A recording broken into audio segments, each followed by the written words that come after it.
What was your biggest culture shock? Dutch guy here. When we went to Canada for the first time, everything was huge.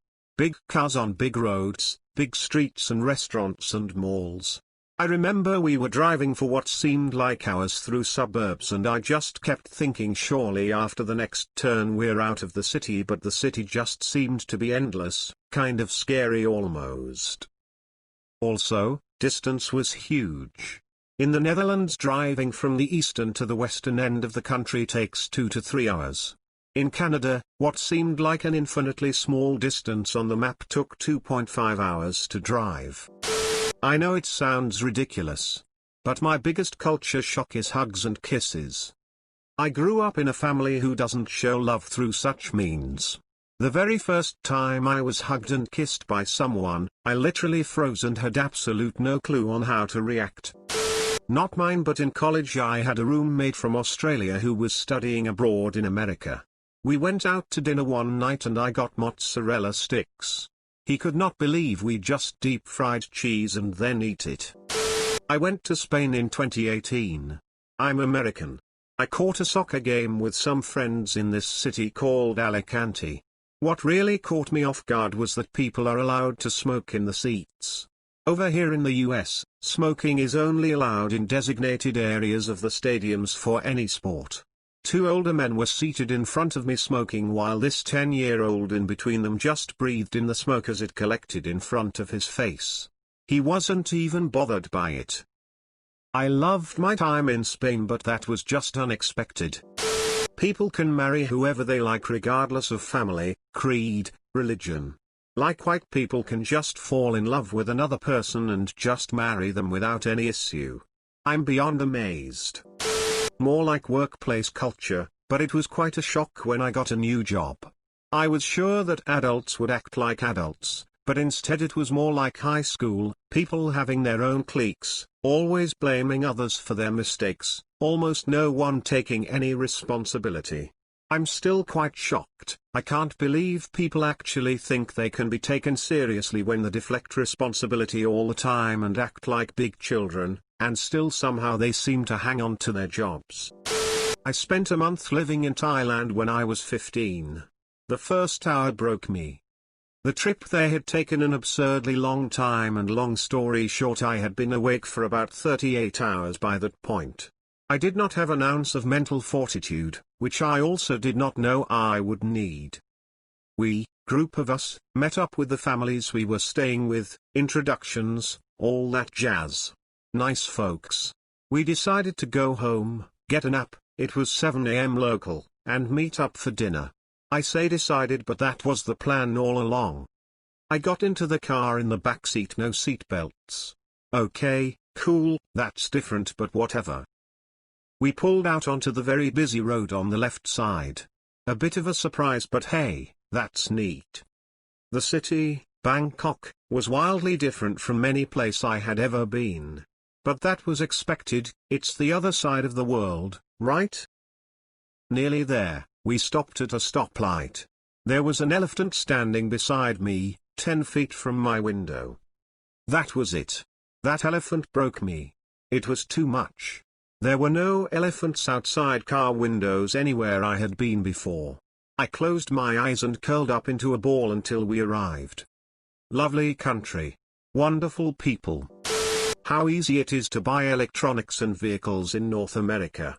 I moved to Canada from South Africa for 2 years, and it's amazing how much cheaper stuff like that is without the endless amount of taxes and inflation South Africa has. I can buy a good car for $10,000 in dollars in Canada, but if you convert that to South Africa, you are getting a rusty old Ford Ranger with more than 400 km on it. And then electronics as well. I can buy a Dayon in Canada for $600. In South Africa it'll be $1,500 converted.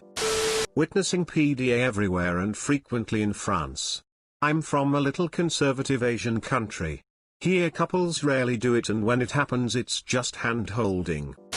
Grew up in a Southeast Asian country, and moving to a Western country realizing the stark difference on parenting, culture, and realizing how it's more individualistic instead of community-based in a Western country, aka taking care of yourself before everyone / and parents or grandparents normally have to fend for themselves at old age, whereas in my culture we are expected to take care of our parents because it's generational and our parents might take care of our kids, etc. I might not be explaining the best right now, but yeah. Also me getting judged here for still living with my parents at mid-20s, although upon asking everyone in my hometown, most my mates still do until they get married / study abroad, yet when they return they still live with their parents. Went to the States for college at Indiana. I lived in Tokyo, Japan my whole life before this. First day, I went to the gas station to buy something. I had a lot of $100 bills with me cause I didn't have a card yet. The cashier literally told me you shouldn't carry that much bill around, if I saw you with that on the street, I would rob you. I was like, okay, thanks for letting me know. This was like 6 years ago, and in Japan, people normally carry and use cash for a lot of things back then. I knew and saw people having $500, 50,000 yen plus, in their wallet on a normal given day. It's getting better now and it's becoming more cashless, but holy shit, didn't think carrying large bills would be that risky, lol. I was in an airport in Europe and saw 2 guys walking around with huge automatic weapons, and I seriously thought we were all gonna die. Turned out they were military security. Moving back to the USA, I had reverse culture shock. How large our portions are, how fat we are, how high our standard of living is with such an incredibly low quality of life, the massive income inequality, the amount of homeless, the magnitude of our selfishness, how little we discuss art and science, and how we discuss things in a very competitive way so that there needs to be a winner or a loser in every discussion instead of finding common ground. Moving overseas, I had culture shock too, but there's something about reverse culture shock that is much more difficult. I still haven't been able to fully adjust. Once you see how others live, it's difficult to accept some of the things I mentioned above. Culture shock at getting 2 months of vacation isn't that hard to get used to. Expat communities can negate most of them in other countries. Had a business trip to rural Alabama as a fresh college graduate. I'm Canadian and had never left Canada at that point. The blatant, overt racism I found there was absolutely shocking. This was like 20 years ago, no idea if things have changed since. I remember thinking that if I wasn't white I would be in legit danger most of the time I was there. We took our client out to dinner and he asked the host to make sure we weren't gonna be served by a black person, like it was a casual request, no different from asking to sit by a window. On racism in the US, we were taught in school that basically the North won the Civil War, then MLK came along, thus ending racism in America forever. Boy, was that trip a rude awakening. When my mother moved to America from South Africa, she asked the taxi driver taking her to where she was staying what information he had about the area.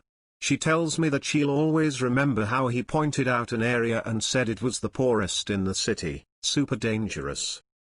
It made her realize that America has a very different perception of poverty than SA.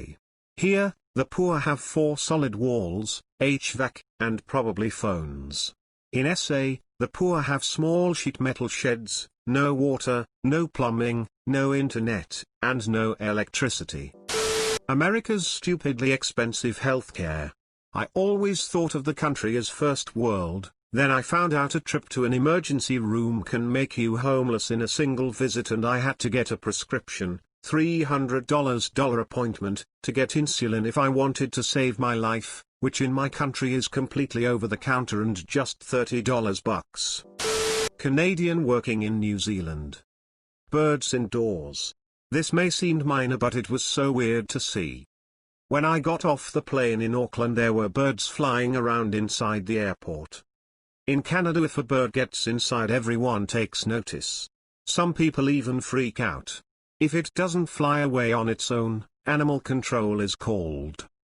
In NZ, nobody gave a shit about all these little birds zooming around inside the airport.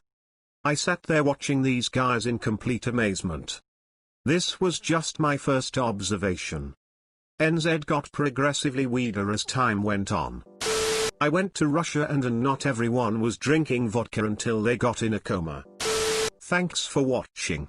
Have a nice day.